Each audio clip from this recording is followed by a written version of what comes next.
So, one of the interesting things about my practice is that I'm actually the only occupational therapist that does sports rehab in the kind of like Southern California, even West Coast, I No think. way, really? There's a couple other occupational therapists that do it, but they're in the East Coast. They're in Jersey. So I have been able to talk to him a couple times, but it's hard to like understand how I all fit in this. And so it's really been like an interesting battle to justify myself within my own discipline. Like I know a few occupational therapists that I've tried to share this with, and they're like, no, traditionally occupational therapists only do upper body and they only work with what we call activities of daily living. So that's self-care stuff.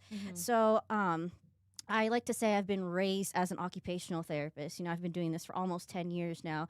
To be told, like, no, we don't step on toes, like, we don't do the full body. But if you think about it, it's important to be able to understand the whole body in order to be able to help people maintain a healthy lifestyle and like maintain a healthy body. Because at work, you're not just like, you know, putting your sweater on and that's what you do for work, right? Yeah. Like your brother does a lot of diesel things and Yeah. he's a mechanic. And so what's going on with his elbow? Because he was like, well, I think it came from jujitsu. And I'm like, what do you do for a living?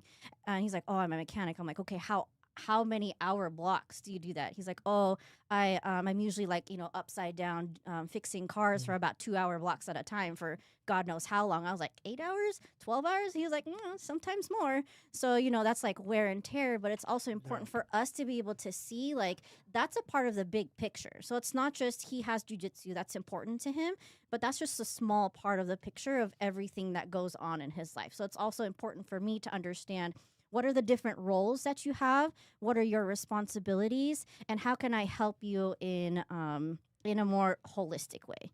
Yeah. So, yeah. Yeah, he basically is getting it from being a diesel tech because Oh, absolutely.